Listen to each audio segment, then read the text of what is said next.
Hello everyone, how are you? I hope you're all doing excellent. Today, I want to get some gauges in the FC.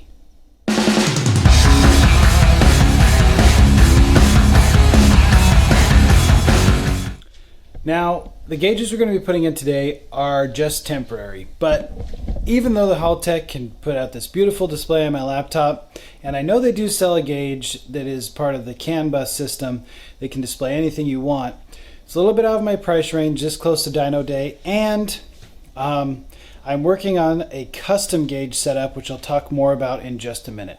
But let me show you what we're going to be installing today. Today, we're going to be installing some Bosch sensors, or excuse me, gauges and sensors. So we're going to be doing water temp, and oil pressure. 3 critical things you need to monitor for the safety of your engine. And I went with these Bosch ones because number 1, they're affordable. Number 2, we can use them in any application in the future. And that's about it. I want to explain to you what I have planned in the future. So this is, without its cover, the idiot light cluster or the warning light cluster from the FC. Now, a lot of people have this unit fail, or when they start using aftermarket components, this throws all kinds of errors and or is just not functional anymore. It's also where the clock is contained. So I am working on a project right now where I'm going to be using this template to create a new gauge cluster using digital gauges like this one here.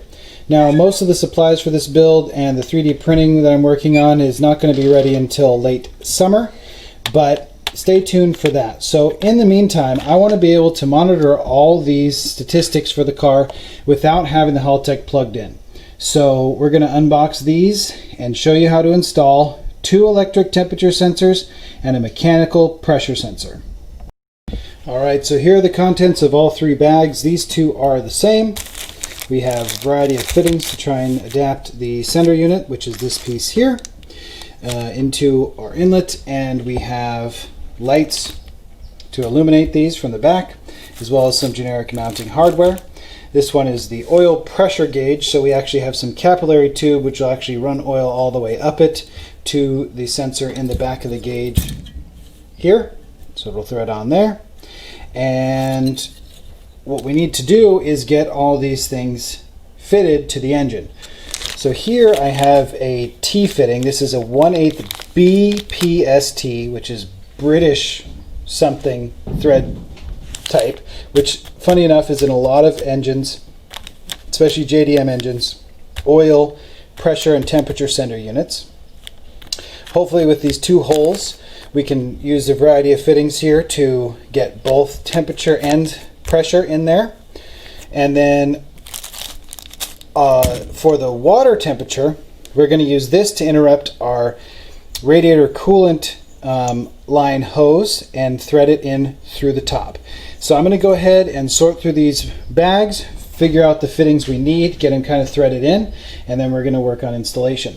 Also, we're going to be mounting these from the bottom, so I'm going to flip all these housings over by just loosening these bolts, flipping everything over so that they mount like this and are facing right side up instead of upside down.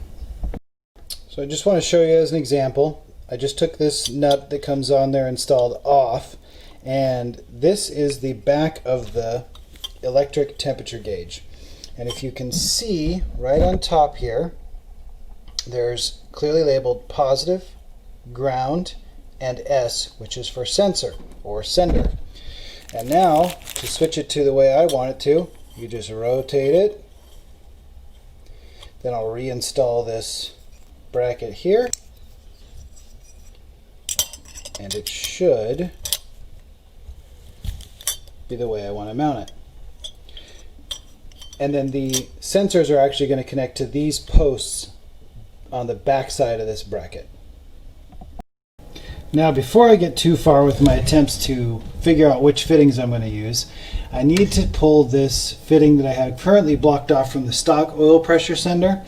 It's this piece right there with the brass fitting and the block off bolt, and see if what I have right now is going to thread in there or if I need to use that adapter. So I'm going to go ahead and pull that off right now, and then we'll see what kind of concoction we can make. Okay, so here's the fitting I just took off the engine block. The great news is that it is the exact same threads as this, which is what I hoped for when I ordered it online, but you always got to double check for real when you're in person. Now, the bad news is, here's the oil temperature probe in here, and you can see there's not much room for the oil pressure probe.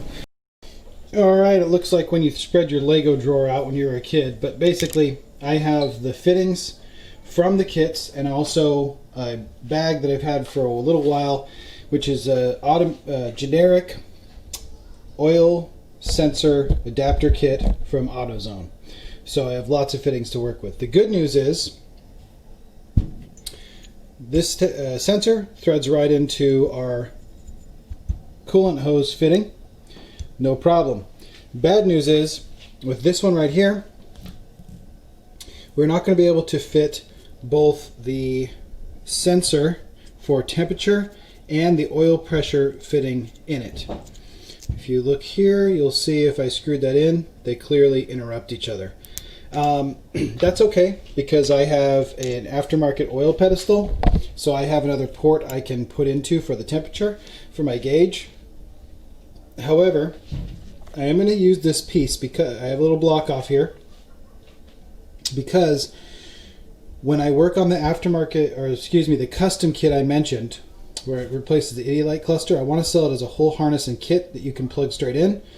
And I want to experiment with this piece because when I get the sensors that I bought, I think that they will not even interrupt this. It will just fit right at the end. So that would be a nice solution. So I'm going to go ahead and install this. Next is getting this oil pressure line on here. And how this works is you get these little copper ferrules. This is going to slide onto the end of your oil capillary tube. Let's see, one-handed. Can he do it? Yes, he can. Maybe he can. There we go. And then that is going to go into the top of this fitting here. But first you put on one of these slide fittings on the capillary tube. So let me get my hands freed up from the camera and I will show you that actually. Okay, so here's what I was just trying to show you.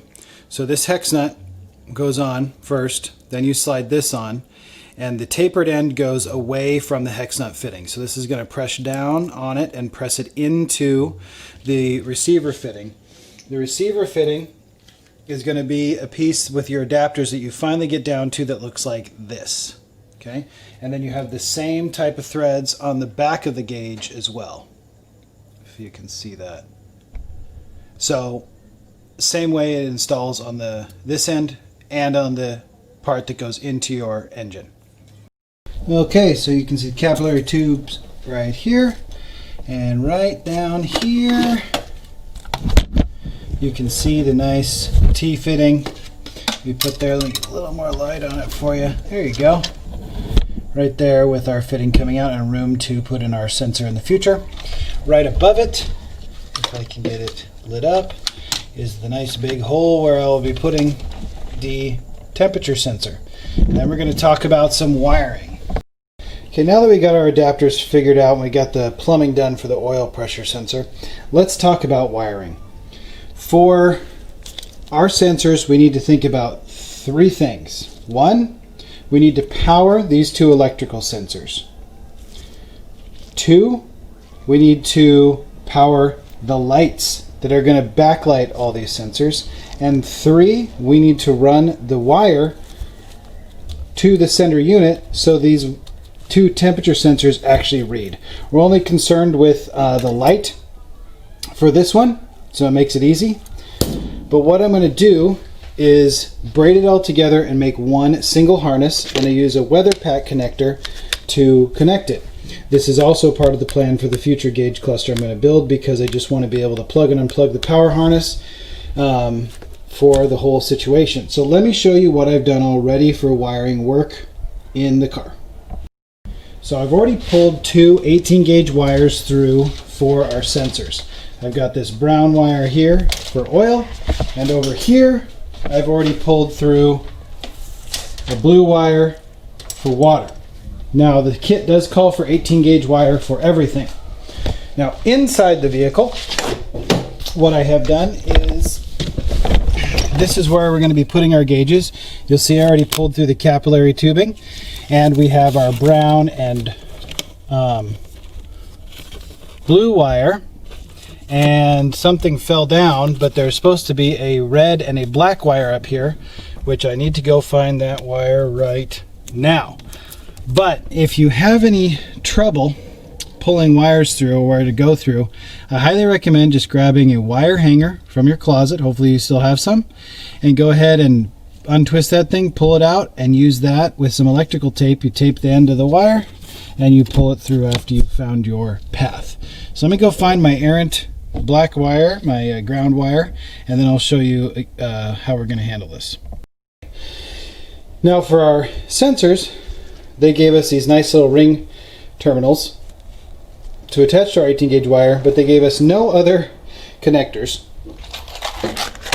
So I'll leave a link down below where you can get these, or I will just advise you to go to O'Reilly's, Cragen doesn't exist anymore, Napa, whatever, and get yourself some ring terminals, because you need two connections on the back here for power and ground, and a third one for the sensor, and they only give you one. So this is only $3. I'm going to go ahead and get some power and ground run with 18 gauge wire from these two, and I'm going to show you how we're going to braid the harness together.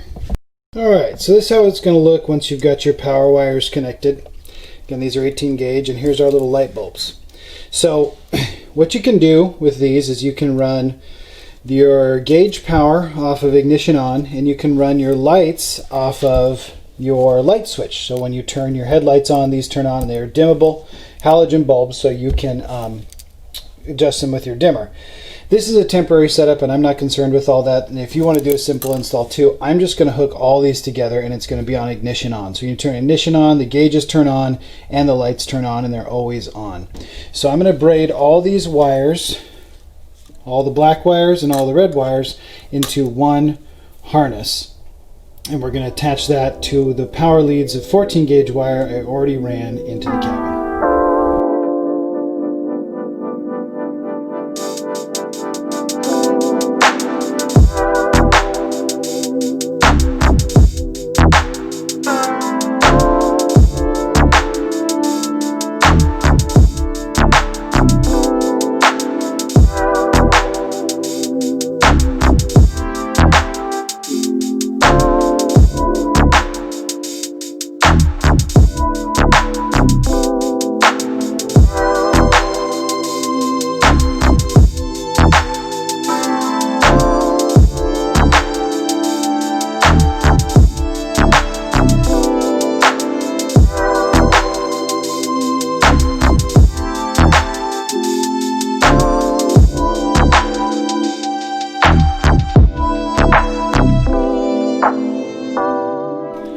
Alright, so using a bunch of shrink wrap and some solder joints, we've got ourselves a harness. Now, looks a little crazy, but it's not. It'll be much simpler and easier to see how quickly this will help the install go together once we have it these gauges mounted. And we'll use some zip ties to get it routed. And now it's time to take these and put these into the weather pack connector that I mentioned. So we're going to go ahead and splice them in here, and then I'll do the same in the cabin for the female side, and we'll get it connected up. Alright, here's a mess of gauges. I got the other side of the weather pack connector hooked up right here, which will be great because I can use this for future harnesses, hopefully. This power pulls off of my little fuse box here I made in my glove compartment. Currently only has 5 amp fuse, so we'll see what that can hold. Anyway, let's plug this in and see what happens. Okay, so they're just sitting here.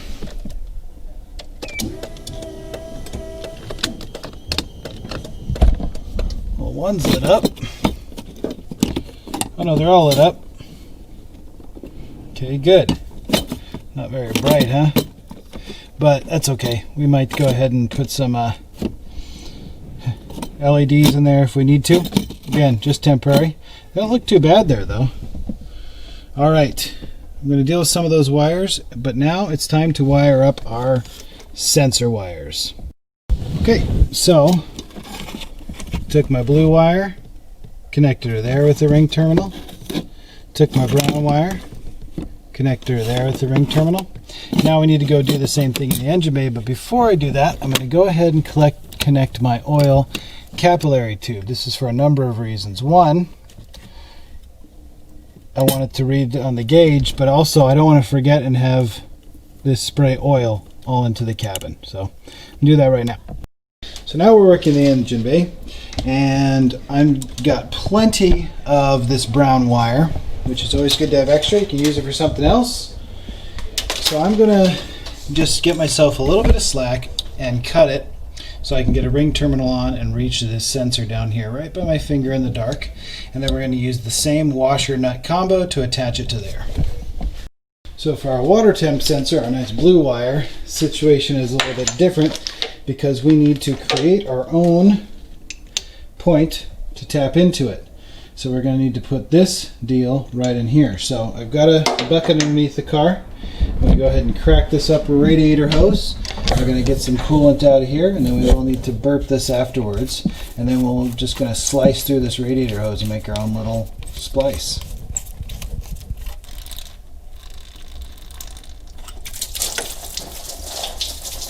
Alright, so now the water's out of there. I reinstalled it just because we want to kind of find the right spot.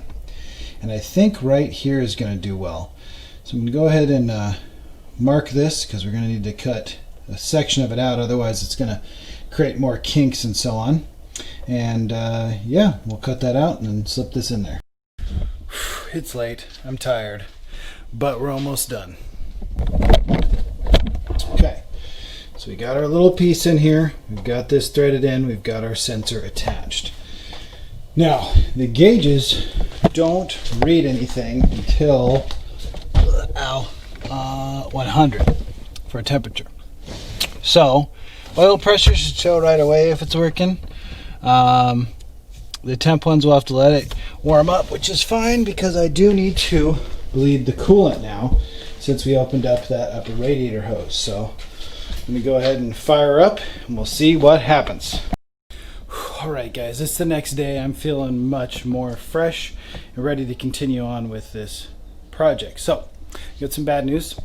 When I was working with the T-fitting with the oil pressure line and the oil temp line, I actually damaged the oil temperature probe. So I went out and I grabbed a generic one from the auto store, and I actually put that in for the water sensor, and it is not working. So I'm going to do a quick test to verify that it is just the sensor and not the gauge, and then I have another one on order. So what I'm going to do is go in the cabin, swap the oil temperature, which is working, to the water temp, see if that gauge activates, and if it does, then we've narrowed it down and I will get a new sensor on that gauge shortly. Okay, so I just swapped the sensor cable from this oil temperature gauge to this water temperature gauge, and I can see already that it's working. The water temperature is just dead off, or excuse me, the oil temp, so that narrows it down to just the sensor, not the wiring or anything like that. So, or the gauge itself.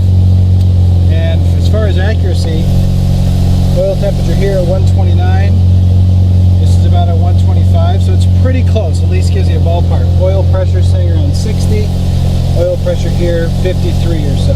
So that's good. So now I'm going to get these mounted up. Well, I mentioned that I was really tired last night before I shut things down, and apparently I forgot to tighten this radiator hose fitting, which is why it's always good to do a warm-up and leak down test after you've done any work on your car. So yeah, let that cool down. I'll get that reattached. The good news is nothing else is leaking, but I'm just going to go ahead and check all these just in case. Alright, I just got the coolant bled for I think the third time this week. Here are my gauges sitting in there. See if I can stop the reflection. There you go. So you can see the harness behind them, but I think it looks kind of cool. Let me show you from inside the car. So in here they are. Now I just put them down with some double-sided tape. They are plenty solid. in there again, because this is just temporary. But this is going to give us a great resource for driving around post dyno session coming up at the end of June. And it's going to be a while till I can get the other gauges I would like to have till later in summer. We want to do some track days between now and then, so I need some way to monitor so we don't have any catastrophic failures. Going to get a boost gauge somewhere over here with these other gauges that don't work for me anymore, and then I should be ready to rock. As always, everyone, thank you so much for watching. Please like, comment, and subscribe, and when they ask you, tell them you want more.